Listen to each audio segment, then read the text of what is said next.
Picture mountains covered in woods. A stream gushes through a valley.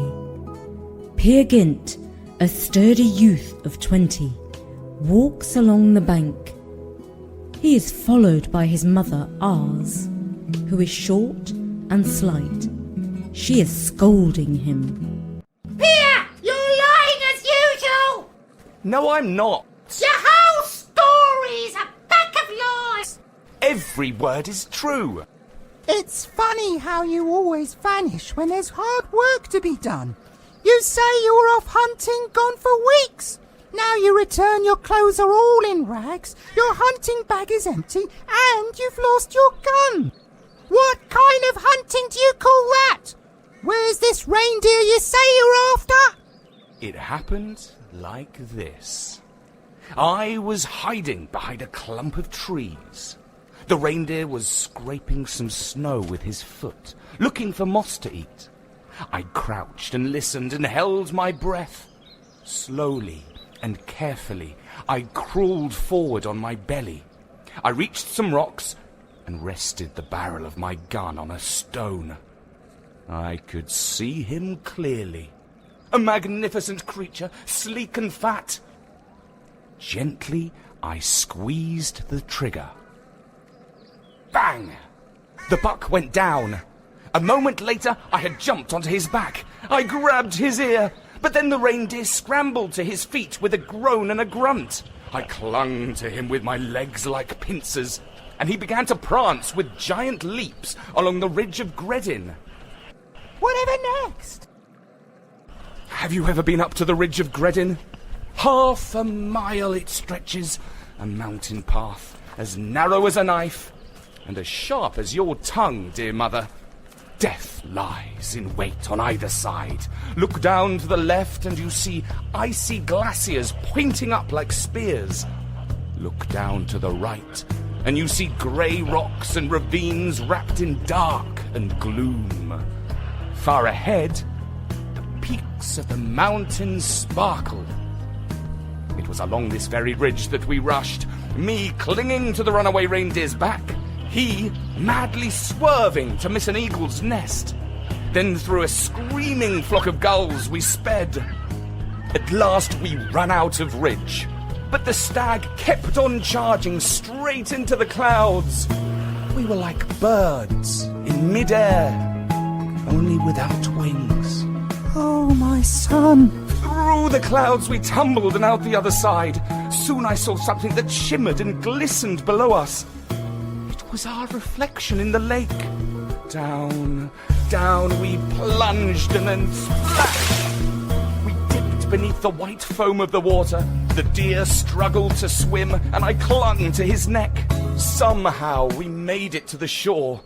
And from there, I finally reached home. And the reindeer?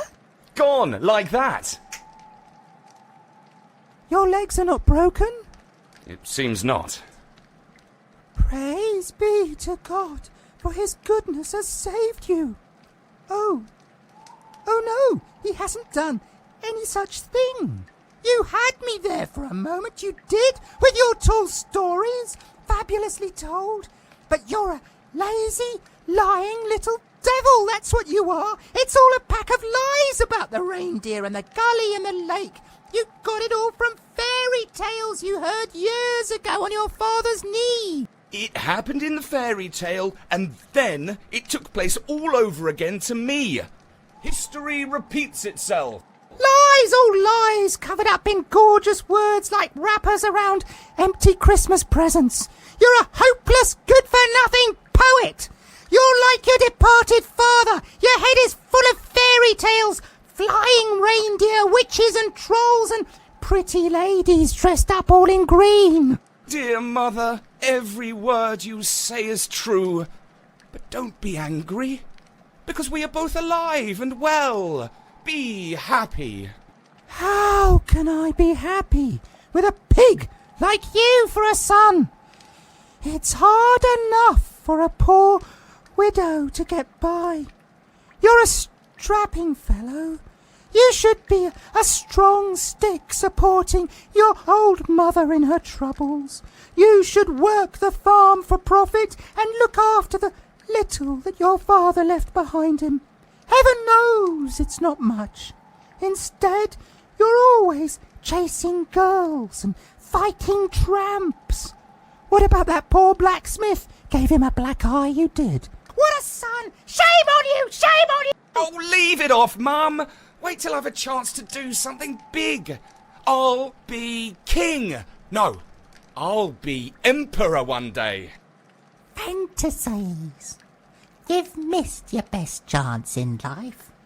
The golden-haired Ingrid took a real fancy to you. Her father Hogstad is loaded with lands and houses and money. You could have married Ingrid and lived out your lazy life, making up stories. But while you were off chasing fantasies, riding reindeer through the air, Mads Moen went and won the girl. They're to be wed to... Too late. We'll head there right now and pop the question before she has the ring on her finger. No, you won't. You can't go trying to stop a wedding. You'll bring shame on us if you do. Besides, the cartwheel's broken. I'll carry you there myself. Up you come into my arms. Let me down! Stop struggling, Mum. If you fall in the river, you'll get wet. We'll drown! I'm born to meet a better end than that. Probably you'll be hanged. You can pretend to be me and I'll be the reindeer. Just hold on tight and we'll be there in no time.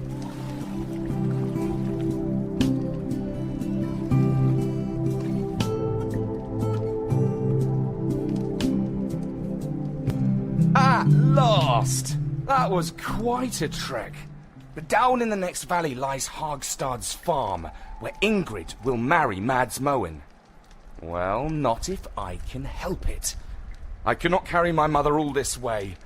I had to leave her on the roof of a mill. She didn't like it, but I had no choice. She was weighing me down, making me late. But I've arrived in the nick of time to stop the wedding. Folks with gifts are swarming around like midges.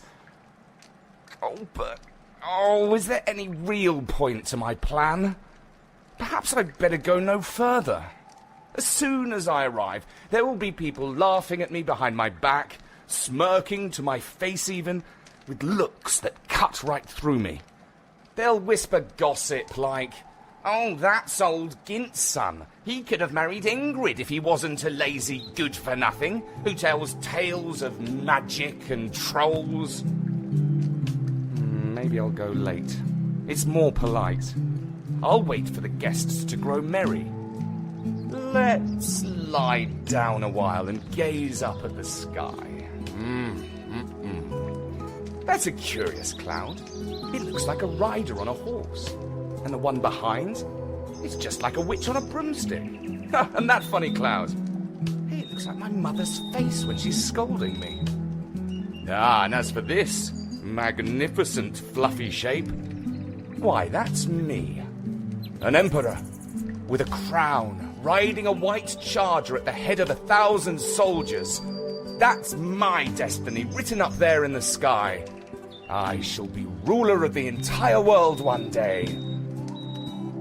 But when and how?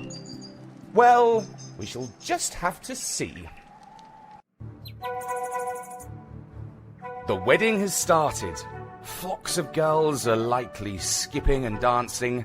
7 of them for every lad. I can't miss this party. Oh, even though I look like a tramp in my torn rags.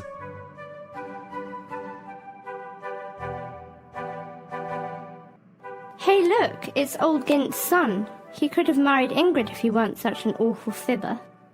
Hello, ladies. Ooh. We were told to stay away from you. Hey Per, is it true you can ride a horse through the air? Of course I can. Nothing is simpler to me. And do you have an invisible cloak? An invisible hat, as it happens. Can you conjure up the devil? I keep him locked up inside a nutshell. Show us some magic, Pia. Dance with me and perhaps I shall. Maybe later, magic boy. They won't dance with a bad lad like me while their parents are watching. Well now, who's this newcomer? She's the loveliest one here by far. See how she modestly glances down at her shoes while clutching her prayer book in her hand. Such innocence in those eyes. I must talk to her. Young lady, will you dance with me? Your father gave his permission. Mother told me not to go too far. Mother? Ha! Were you born yesterday? Are you all grown up yet, little kiddie? Don't mock me. Well then, dance with me. Well, you could try asking me nicely. Will you dance with me, pretty please? You haven't even introduced yourself. You do not know me. I am Peer Gynt. Oh, I've heard of you. My name is Solveig, in case you are interested. And you the most beautiful sight I have ever laid eyes on. So, will you dance with me? I can't. I'm afraid. Who of? Well, my father mostly. He warned me about you. Told me to keep well away. What is he? A preacher?